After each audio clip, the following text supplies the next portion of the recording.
Salutations, it's your old Power Revenge creature, and I'm back for another episode of Let's Get Loose! And on today's episode, I'm going to be taking a look at the final 3 Titan Wars Headmaster sets that I got, and also a blast from the past from 2010, I believe, the 30th anniversary Lifeline figure from G.I. Joe. So let's get started. And I actually have all of these now. There was 2 waves.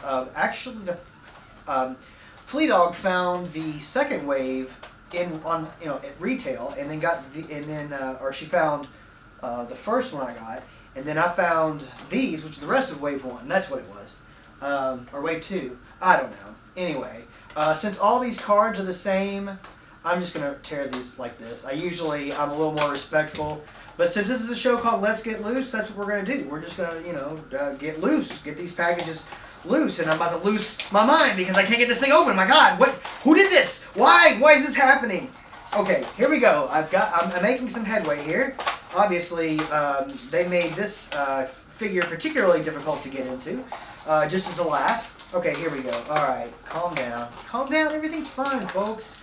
Nothing to worry about. Okay, let's go ahead and take out his instructions and this little header card, because well, it's not really a head insert card, because I do want to keep this that has his face on it, and Crash Bash, his name.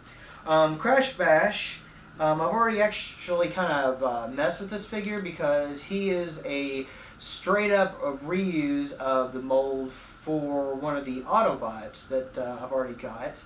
In fact, he's sitting over here on my Fortress Maximus, so no big surprise. This is a kind of a pterodactyl, and then he also turns into a dinosaur, which is cool. And then here's Crash Bash himself, the headmaster, and of course it's a little robot that turns into a head that can go onto any of the new Titan Wars Transformers toys.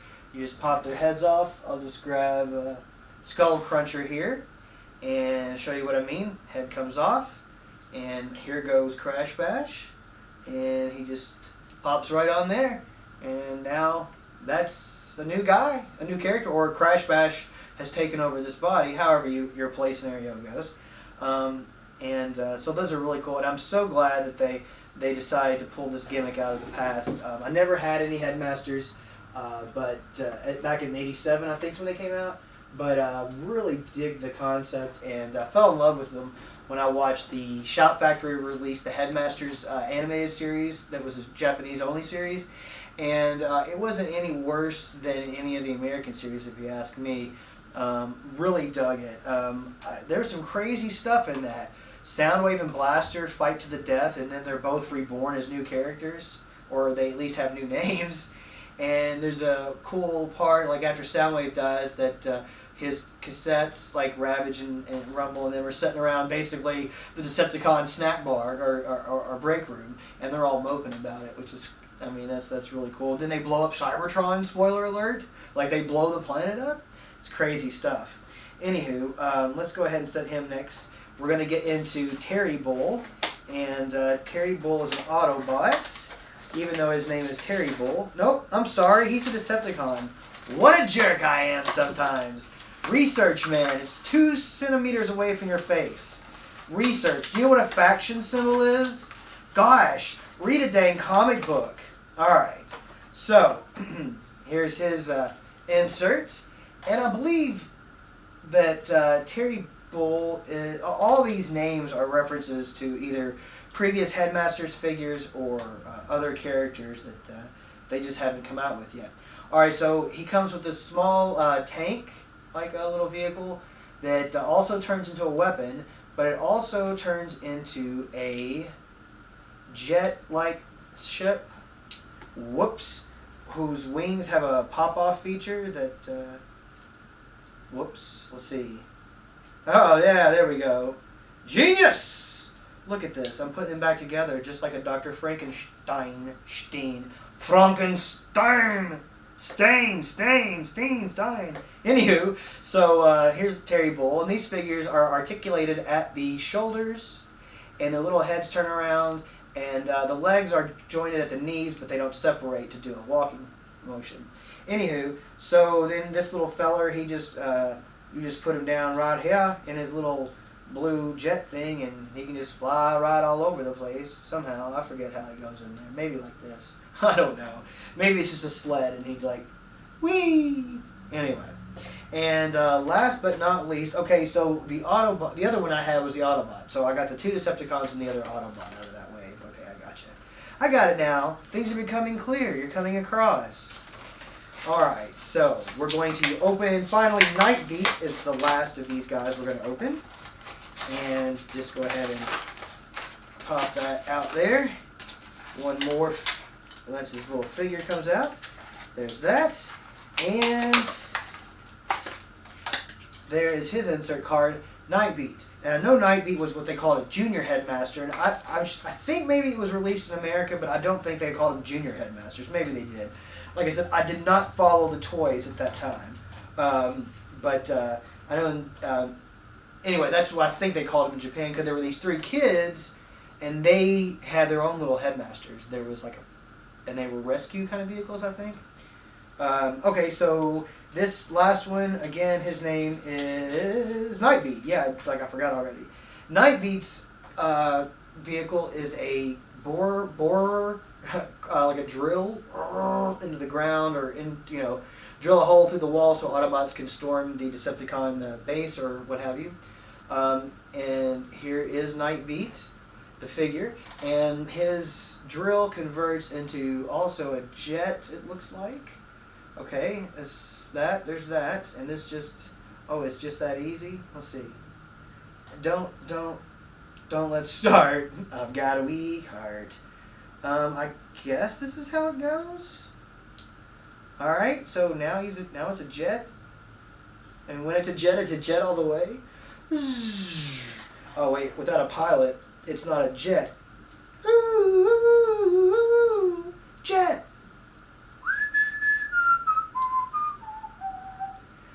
Oh, it's even got little missiles like molded into the wings. I know you can't see it because I'm the genius that's 10 feet from the camera. Anywho, so I guess they fit on here like this. Like all of them fit like little sleds maybe, and he just flies around. Yeah. So there's a look at Nightbeat, and that's a look at the Titan Master Headmaster sets that make up the remaining 4 of Wave 1, 2. I'm not sure. The others are this guy, and I don't know any of their names, unfortunately. This guy's basically Ground Pound, I think is his name, and he is a kind of a taupe and purple repaint of this one. So as you can see, they're pretty much the same. I think the actual head figures are a little different. And then that might be from Wave 2. I don't know. And then here's Ape Face, this is the one that I love. I keep calling him Grape Ape. Me and Flea Dog had a good laugh about that.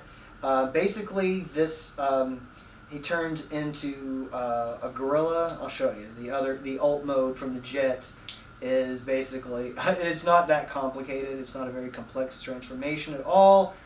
But anyway, now you see he's kind of like an orangutan or great ape. And I just love this. Gosh, I love that toy for some reason, as goofy as it is. Let's see.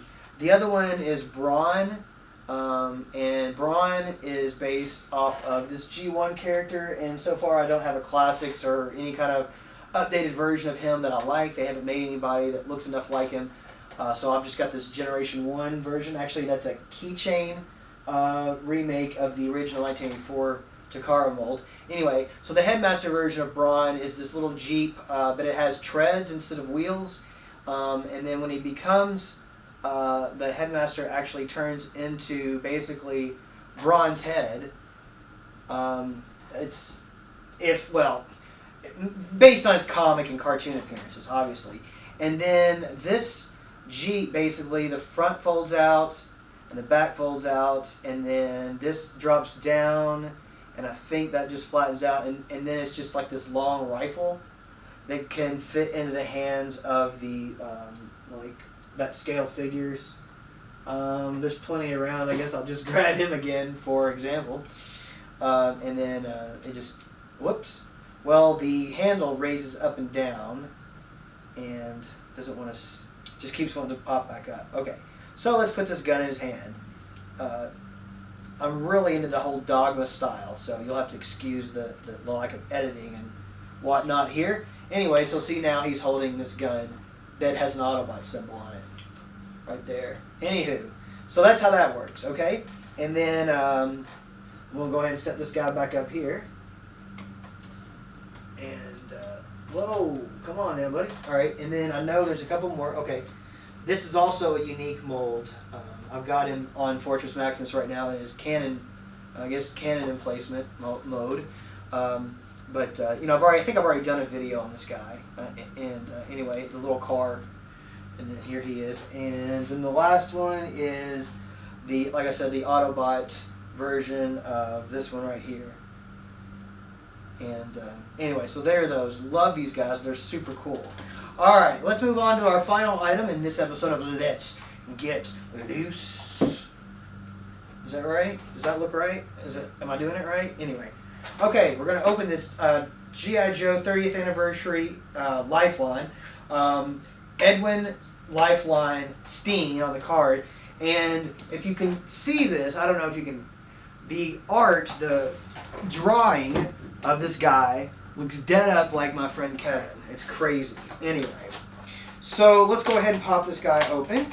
And I don't want to abuse this card very much if I can help it, because I do like to save the Joe backer cards because of the art and the file cards and what have you.